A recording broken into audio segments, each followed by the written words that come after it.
अस्सलाम वालेकुम स्टूडेंट्स। आज हमारा टॉपिक है कि कांस्टेंट और वेरिएबल्स क्या होते हैं सी लैंग्वेज में। तो सबसे पहले हम कांस्टेंट को स्टडी करते हैं कि कांस्टेंट्स क्या हैं।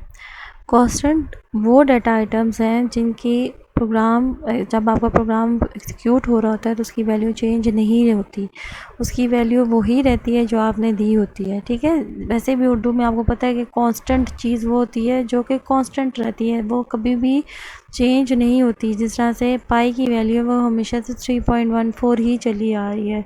ठीक है, इसका जो अर्थ का एक्सलेशन है वो 10 मीटर पर सेकंड स्क्वायर ही चला आ रहा है। तो आपके पास जो कांस्टेंट है वो ऐसी वैल्यूज़ हैं जो कि प्रोग्राम एग्जीक्यूशन के दौरान चेंज नहीं होती।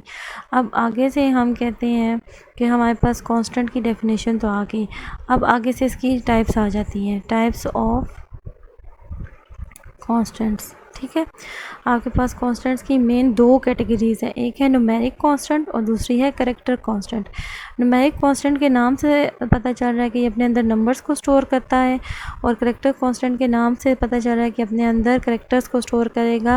कैरेक्टर्स के जो कैरेक्टर कांस्टेंट है उसमें ABC, बड़ी ABC, छोटी ABC, 1 2 3 स्पेशल कैरेक्टर्स, यानी आपके कीबोर्ड में जितनी भी चीज़ें हैं ना वो सारी आप कैरेक्टर कांस्टेंट्स के अंदर डाल सकते हो। ठीक है, न्यूमेरिक कांस्टेंट के अंदर ना आप दो तरह के नंबर डाल सकते हो। एक होता है, आपको पता है मैथ्स में होता है, एक नंबर पॉइंट के बगैर होता है और दूसरा नंबर पॉइंट के साथ होता है।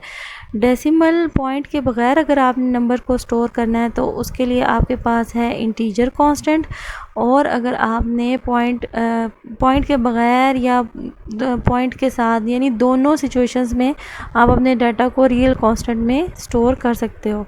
ठीक है, रियल कांस्टेंट इसी को कहते हैं।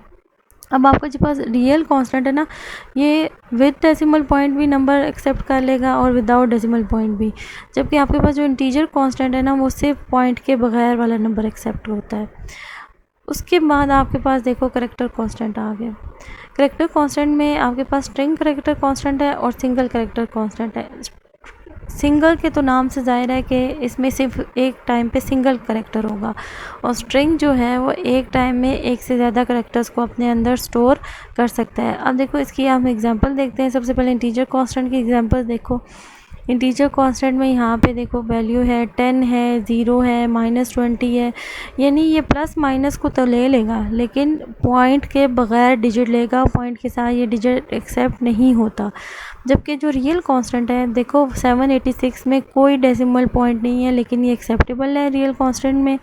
0.0 इसमें पॉइंट आ रहा है, -12.07 है, ये भी एक्सेप्टेबल है। ये नहीं, आपका जो रियल कांस्टेंट है प्लस माइनस के भी डिजिट्स को एक्सेप्ट कर लेगा, और इसके अलावा आपके पास जो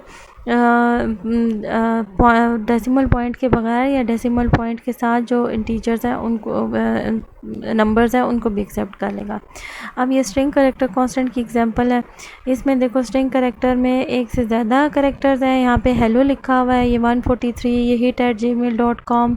इस तरह जो एक से ज़्यादा करेक्टर्स होते हैं ना उनके लिए स्ट्रिंग करेक्टर कांस्टेंट होता है, उसके आगे पीछे जो है इन्वर्टेड कॉमास लगाए जाते हैं। और जो आपके पास सिंगल करेक्टर कांस्टेंट है उसमें एक वक्त में सिर्फ एक ही करेक्टर होता है, उसके आगे पीछे कोट्स लगाए जाते हैं। जैसे देखो A के आगे पीछे कोट है, 2 के आगे पीछे कोट है और $के आगे पीछे कोट है। ठीक है।